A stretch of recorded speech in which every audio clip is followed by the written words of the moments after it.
Why does saying no feel like you've committed a crime? If setting a boundary makes you feel like a bad person or a bitch, then you should stay tuned, because I know that you know that that is keeping you stuck and you're not getting what you want.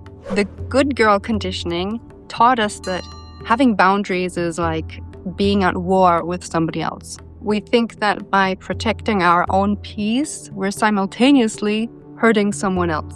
And this is a survival strategy. A woman without boundaries isn't kind, she's easily accessible. Reclaiming your dark feminine energy means accepting that your no might disappoint someone and being totally okay with that because you're doing it for yourself. And no, it's not selfish. Do you know why you can't set boundaries? It's not because you don't know. It's because every time you try, you feel like you're in danger.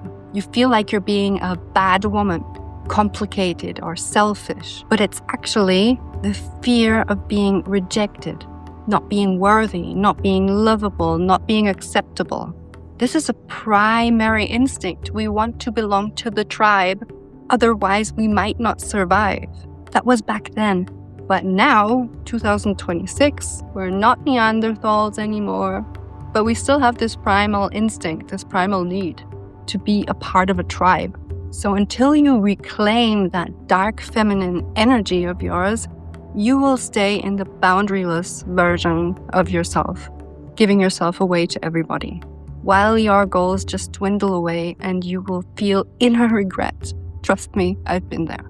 And that's why I'm teaching women to shift from self-limiting behavior patterns to living up to their own expectations to create their dream life and shift into a more confident version of themselves. So go ahead and join the Shadowwork Challenge. It's in the pinned comment below. It's free for a limited time only. You're not alone in this. Women are taught that boundaries equals selfishness equals bad. That saying no to something is that you're being difficult. By disappointing people, you're being a bitch. So in order to stay safe, you reject that dark feminine energy. Boundaries, selfishness, ruthlessness, dimming your light, dimming your creativity and your expressiveness, leading to so much inner conflict and frustration, but at least you're not the bad guy to people that won't even matter in a couple of years from now. So who do you want to disappoint? Them or you? I can tell tons of stories, but the real main thing that I want you to take away from the summary of what I have experienced is that these people, like I said, how long will they be a part of your life? I broke my boundaries to people that don't even know I exist. I broke my boundaries for people that was using me in my job to make them happy, and now both of us don't even work in that industry anymore. So I wasted my private life and my inner peace just to make somebody happy in that moment that now no longer is a part of my life and is no longer profiting from the sacrifices that I made to climb that corporate ladder. See what I'm getting at here? People come and go. The only person that doesn't come and go is you. And if you're saying, oh, well, my partner is going to stay with me for life. Well, yes, if he does, then that's great. But if you don't have the boundaries, how will you introduce them at a later point in time? It's going to be hard for him to understand. So start making the changes as soon as possible. And if this person is meant to be with you, then he will understand that you are an ever-changing being, that you are no longer the version that you used to be, and that you want to make changes to improve your life quality.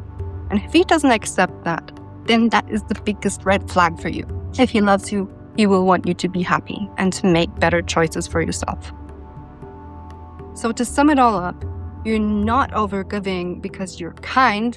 You're overgiving because your nervous system has learned that dark feminine energy is bad. And until you prove to your body that you can be selfish and still be safe, you can be difficult and still be loved, until you don't teach yourself that, the overgiving continues. So if this sounds like you, again, down below is linked to the free Shadowwork Challenge. And you might be interested in one of these videos where we go deep into your shadows and what is holding you back from living your best life. I will see you in the next video. Bye-bye.